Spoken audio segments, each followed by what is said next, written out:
good goes around too. If you have a good ethos and a good history, then you start to build an expectation that we got to do this right.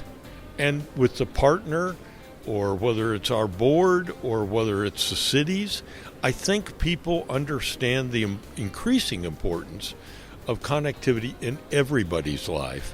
Welcome to another episode of the Community Broadband Bits podcast. I'm Christopher Mitchell at the Institute for Local Self-Reliance. On the road today, I'm at Illinois Connected, which is 2024 if you're listening way in the future. It's a pretty cool event with a lot more people than I expected, but the people I did expect to see are here, and we're talking.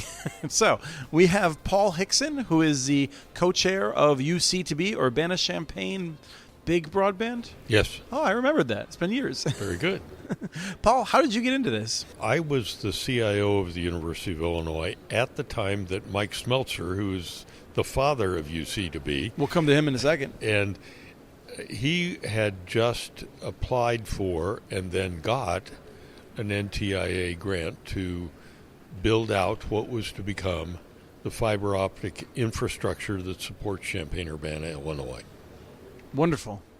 Mike, you've just been called out, not for your good choice in cameras, a Nikon shooter like myself, but for being the troublemaker at the heart of UC2B. This is a project that I think got its start, or at least its funding, from the original broadband stimulus back after the 2009 bill, the Recovery Act. Exactly. That was the funding through NTIA. We were a project that was funded in BTOP Round 1. And the rules changed very much for BTOP Round 2, but we were an early one. We proposed building a middle mile project, which wasn't all that unusual, but we also proposed building fiber to the home in roughly 11 or 12 underserved neighborhoods. We had to do a door-to-door survey to prove that they were underserved in terms of their broadband adoption. But as part of our middle mile build-out, we also built to 256 anchor institutions. Now, that is way more than NTIA had in mind for a community our size. NTIA originally had defined what they called critical institutions in Round 1 as fire stations, city halls, hospitals, libraries, schools. And those are certainly all critical institutions. The bill that Congress passed that funded all of this talked about serving vulnerable populations. So we went back and said, okay, who's vulnerable? Old people are vulnerable. Let's do all the senior living centers, all the senior activity centers. Very, very young people are vulnerable. Let's do the Head Start centers. Mm-hmm. People with disabilities are vulnerable, and went on from there. And soon we had most of the churches, the after-school programs, just a whole wide variety. We did a Zen meditation center as an equal opportunity funder. And we plan to build fiber to all of those places. And when you populate a map that has 256 anchor institutions in roughly 80 square miles, it gets pretty dense. And fiber routes suggest themselves, and they help make a compelling case for funding from other organizations. Okay, we're going to talk a little bit about where we are today and then go back to the history of it. But I do want to ask, how many people are in Urbana-Champaign roughly? Roughly 140,000 between the two communities. So the premier University of Illinois, one of the better Big Ten schools, I'll give you that, is down there. And then you have 140,000 people or so. Yes. Across two towns. Champaign is one, Urbana is the other, for people that aren't familiar. And if you think of a donut, Champaign is about 2/3 of the donut, Urbana is about 1/3 of the donut, and in the middle is the University of Illinois. So all of our network planning and all that always started and ended at the University of Illinois, and then had rings that went out through Urbana or through Champaign. There's also another community called Savoy, which is just down to the south. It's kind of like the sprinkles on the donut. It's very small. But the university airport is there. So we had a fire and rescue place that we wanted to make sure it was well connected. Mm-hmm. Air Force One has landed at that airport. It got stuck in the mud at that airport once upon a time. We weren't trying to bend the rules, but we were trying to make good cases for having a very deep definition of what was an anchor institution. And in round 2 of BTOP, NTIA started referring to anchor institutions rather than critical institutions. Mm-hmm. And we think we had something to do with that. Yes. Well, let's fast forward then more than 10 years and come back to Paul. Oh, what's the? Well, You want to talk about Air Force One? No, but I did want to say one other thing about that.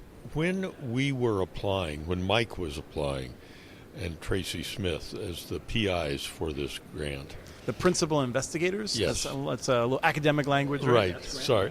Grant language, thank you. When they were applying for that, it became obvious that if we were to get it, that you could only use the infrastructure grant to build infrastructure. Mm-hmm. Meanwhile, another professor at the U of I in the I School, Abdul Al-Kalimat, was preparing a proposal of what to do basically for what we are now today calling digital inclusion and equity.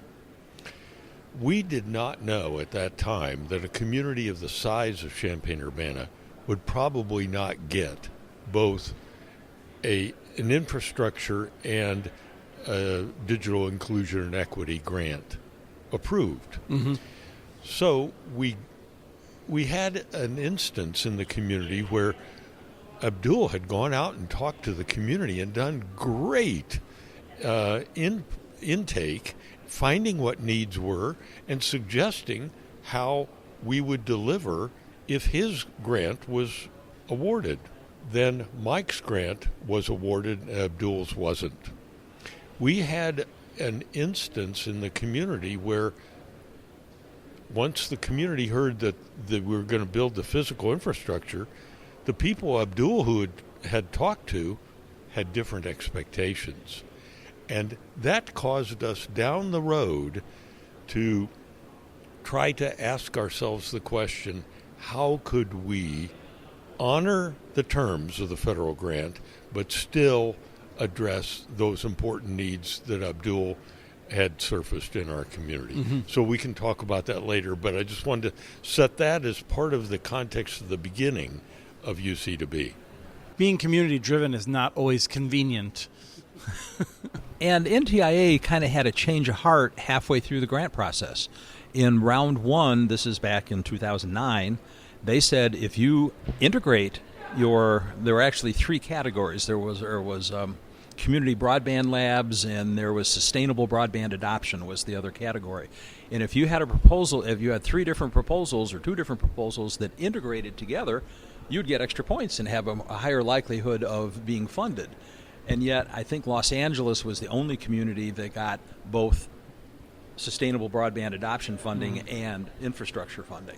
So the people that were running NTIA, they changed, midway through the grant process. So Larry Strickling, he inherited the program, and he was interpreting how Larry wanted to see things done, and yet the original grant document said something else, or the original solicitation for grants said something else. And there was nothing nefarious about it. It just, things change, and, political winds blow in different directions from time to time. But they got to a very good place for round two because they had a broader idea of what a community anchor institution could or should be. Mm-hmm. And I have to give props to John Windhausen here because he got us started, back in 1997. Right around that time is when John Windhausen was the executive director of Shelby, yes, the school's now healthcare library broadband coalition. Yes. Okay, let's talk about where things are right now. So, Paul, we're more than 10 years later after the network is built. The core network is built. There's been a dream of extending it further. Where are we today? Fortunately, We are just about to complete all the passes in all the neighborhoods.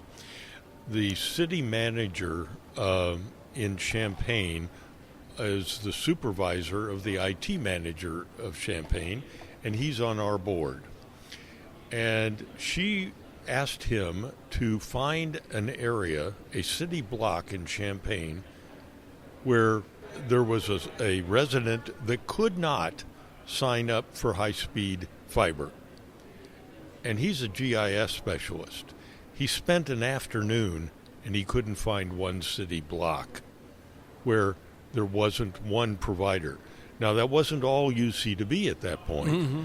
One of the things I like to say is once we got Mike's grant, it changed and improved the behavior of the other providers. all of a sudden people who were not interested at all in providing fiber started providing fiber. So other companies stepped Yes. up and improved their investment. Yes, Yeah. very much. My neighborhood right now, I could actually have gig connectivity from any one of 3 providers. There are businesses in Champaign-Urbana that could have connectivity from 5 vendors. Wow.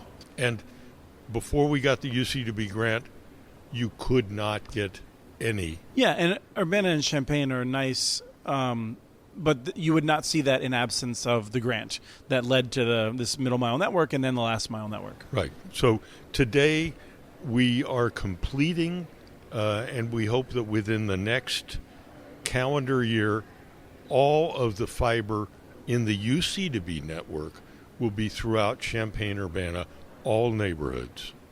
So that's a huge win. And this is a public-private partnership. So is there anything you want to say about the current day, Mike, or should we dive back into the history of how we got here? No, I mean, I'm excited when we can have our little victory lap, if you will, and say that every home and every business in Champaign-Urbana has the opportunity to have fiber access, that it's at the curb. If they want to sign up, they'll get connected. What Paul was referring to is there has been a mindset change. There were ISPs that we wanted to get involved in UC2B that said, "No, we're doing wireless. We don't care about that fiber thing." Well, there were 2 of those. They now both have fiber construction companies, and they're building their own fiber. Not a little bit in Champaign-Urbana, but a lot in the areas around Champaign-Urbana.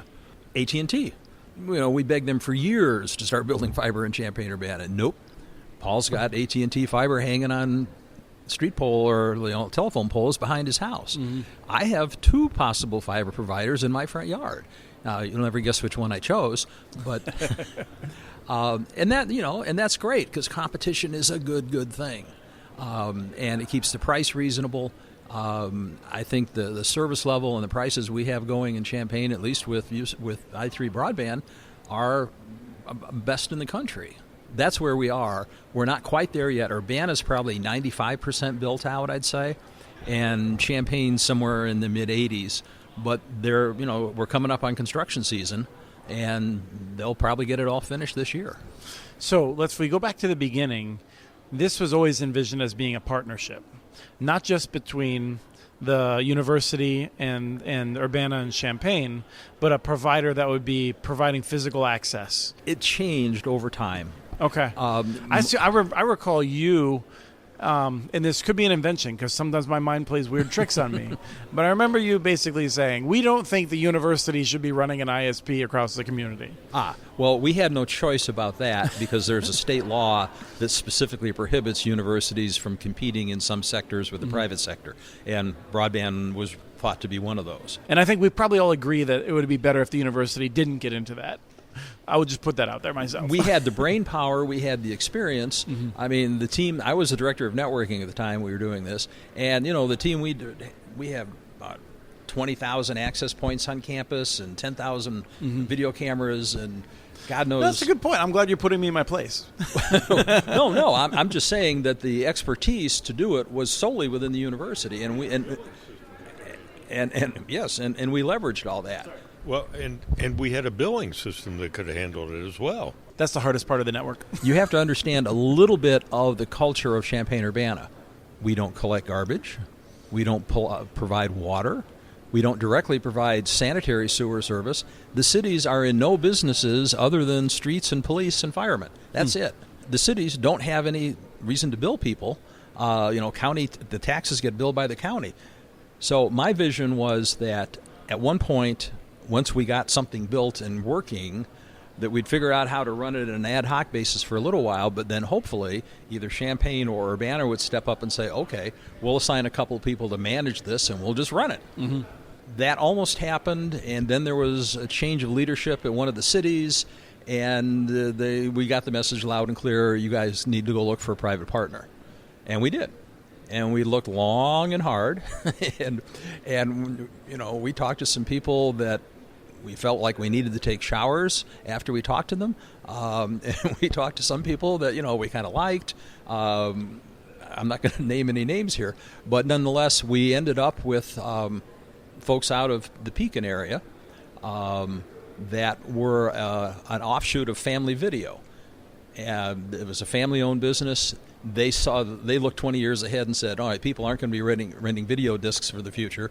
How can we leverage the fact that we've got shops on street corners in many of these communities? And they thought broadband was a good thing. Families change and evolve over time, and at some point they said, no, we don't think we want to be in the broadband business anymore. And they sold out to a group from St. Louis, which was then ITV3. Well, this is where, and again, you can walk me back because it's more important that this be accurate than my feelings be spared. But my recollection was that one of the things that happened is when UC2B decided to find a partner, you did search long and hard. You found a partner that fit with your values, that was locally rooted. And then when they sold, because you had inserted into the original contract a right of first refusal, you had a seat at the table when that sale was being completed, and you had a voice, even though you did not intend to buy the network. That's correct. And actually, I was on the board at that time as well, and we had some very serious discussions about who would make a good partner. And one of the things, and Mike's too modest to say it, but I'll say it.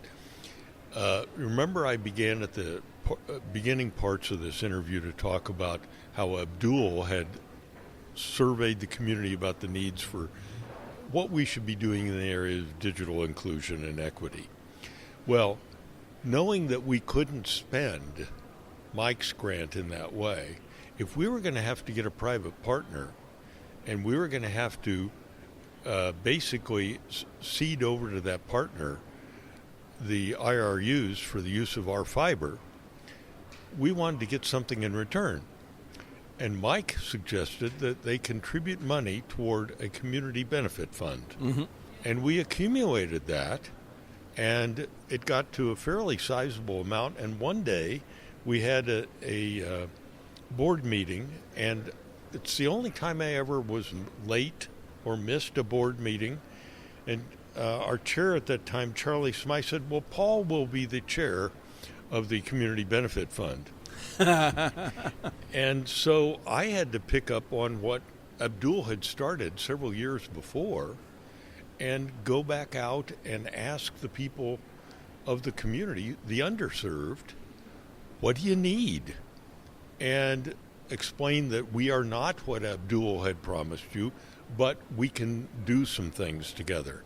And so in 2018, we actually were able to award, I think it was about $110,000 back into the community to people who were already running computer labs in churches, or we had a professor at the U of I who recently just passed away who was doing phenomenal programming with youth at the Boys and Girls Club. He was teaching them how to basically code by getting them interested in programming model cars.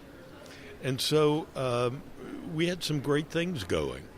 And then now we have continued that work. And now moving forward into the future where we are, we've got not only a great partner in I3, but now we have our chancellor at the campus has initiated what he has called the Campus Community Compact. And it attempts to deal with 6 areas of pressing need, and it was in response to the social unrest that happened about 2 years ago. From George Floyd murder, yeah, yes. Right. And so the Campus Community Compact is attempting to deal with making technology more accessible, but also making police-community relationships better, education more accessible in non-formal ways to people in underserved areas. And so one of the 6 areas that we're working on is making technology accessible. That works in total parallel with what the UC2B board is trying to do, what the state of Illinois is now trying to sponsor through federal funding. Mm-hmm. And so we kind of see these things coming together in an important way. That's exciting. A small correction in the name of historical accuracy. We don't do that around here. It was really Abdul's idea to set aside some of the income because we were collecting our own money. I mean, we were billing and doing that for a while. It was to set aside some of the profits, if there were profits, of what we were doing. And when we negotiated with I3, because we did have that right of first refusal, we got them to commit to, a 7-year funding period where they would kick in $50,000 a year, maybe? Yeah, $50,000 a year for that fund, as well as a small amount just to keep the board running. I mean, we have insurance and accountants and so forth. Abdul has to take the credit for that. I mean, I ran with it, but it was Abdul's idea. You borrowed his idea. He encouraged me strongly. Great ideas cannot be restrained. So one of the things that I recall is after the transition, then this was something that was fairly common, was that ITV3, I think, had a threshold where they had to have community sign-ups before they invested in a neighborhood. Then that all went away at some point.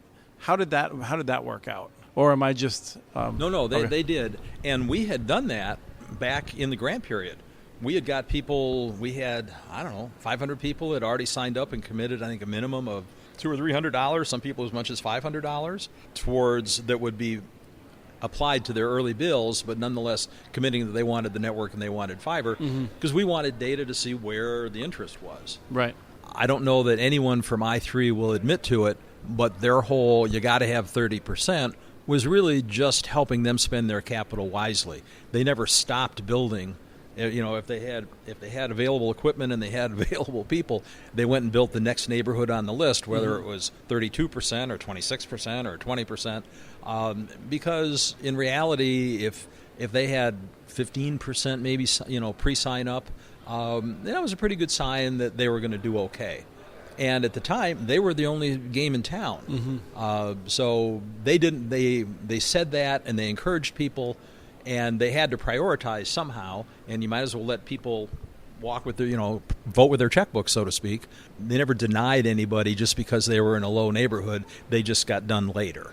But occasionally we'll still have somebody who finally I3 builds into their neighborhood and they say, now where do I go? I had $100 on this, and we honor it. Right. Yes, we had the money set aside.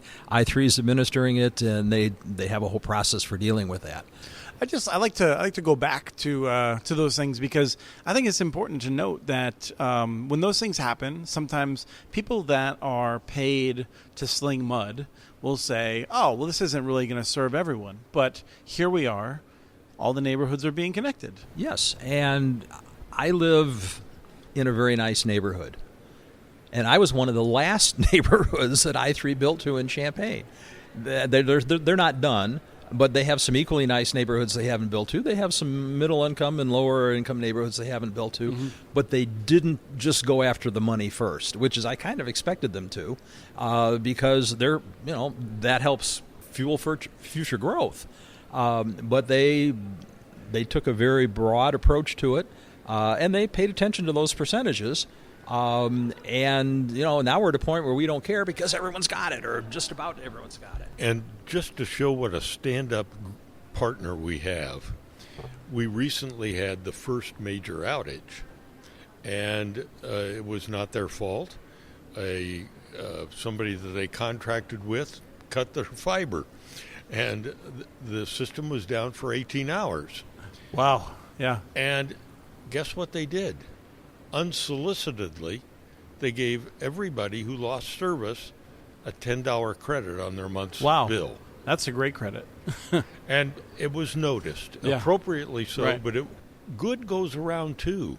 And I think that if you have a good ethos and a good history, then you start to build an expectation that we got to do this right. And with the partner, or whether it's our board, or whether it's the cities, I think people understand the increasing importance of connectivity in everybody's life. And nothing brought it home more than COVID. And all of a sudden your kids are dealing with school that way. And it's Zoom or it's Teams. And so, God forbid it's Teams. so you realize the essential quality of connectivity. If you're going to get a job, apply for a job, or you're going to get training. Right. Well, let me ask about that, because one thing that we haven't talked about, this will probably be the last topic. So if you have a point you want to make, just shoehorn it in somehow. I think there was like 1,000 accounts originally that were going to be like designated low income and have affordable service. $20 a month is stuck in my head a little bit. Our original thing was 20 megabits a month symmetrical for $20. To this day, I3 is honoring that, I believe. Those customers that signed up, when was it, 10 years ago? More than 10, probably. Yeah, 2010, 2011. They're honoring that, but they're not just delivering 20. Their lowest service package, I think, is 100, and they're still doing that for the $20 that we had originally set up. Yeah, it was $20 for 20 megs. That was our little thing. And we originally had symmetrical equipment. Now, they've since gone to asymmetrical equipment, but they're using it symmetrically, so it doesn't matter. We're not going to get into GPON. No, we're not. Or potentially XGS PON, I'm guessing. And there we go. I've lost people. I don't spend a lot of time on the Nextdoor app, but I get notifications in email that so-and-so asked a question. And invariably, once a month, somebody new moved to town and they want to know who to get for broadband. 5 years ago, I used to, answer some of those, and, I was the big expert, and I don't even have to anymore. There's 20 people jump on and say, we got I3 and we love it. We have I3 and we love it. We have I3 and they take good care of us. That's unsolicited, and they have that kind of relationship with the community and with, I'm sure, most of their customers. No one's perfect, but they do. Closing comments? It's always good to see you. May Minnesota have better luck on the hardwood in the year's future. I feel like the women are doing better, and the men are. We're looking great, and then the transfer portal. You're just rolling the dice. So who knows what's going to happen? No, it depends on whether the Timberwolves win. How I'm feeling about basketball at that point. Well, I'd just say that this has been a great opportunity to have this conversation, because you don't quite realize and appreciate what you've done over the long haul till you have these sorts of conversations. I mean, we deal with the world week by week, maybe months, year, but we're looking back over now 10 years of partnership with our current private partner. Mm-hmm. That's kind of remarkable. And what we set out to do, we've done. And we just asked them in our last meeting, okay, when you started with us, gig was all you could do. We hear that in some of your newer markets, you have 10. When are you coming back to us? And that discussion's ongoing. If you have a good partner and you establish that, you can never tell where it'll lead. Yes, and to reiterate, it took time to find that partner. Yeah. You didn't just rush through it. And so in an R1 university with a lot of researchers, our computer science department is one of the top in the country.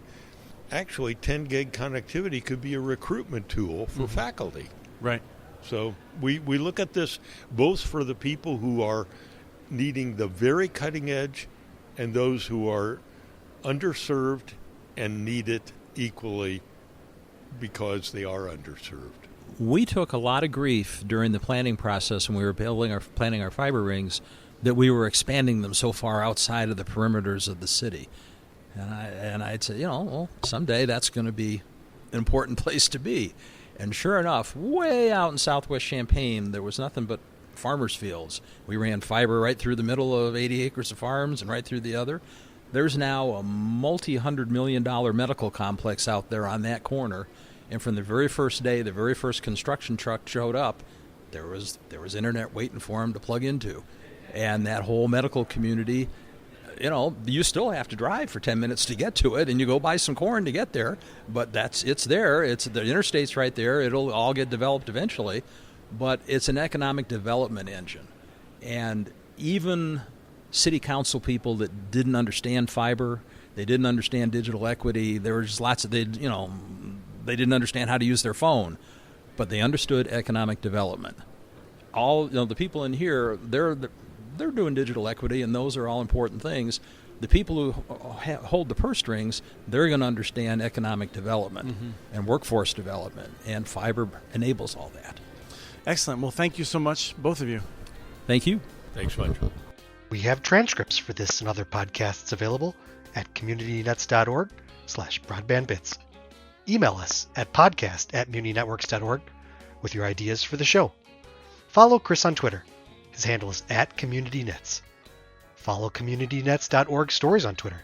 The handle's @MuniNetworks.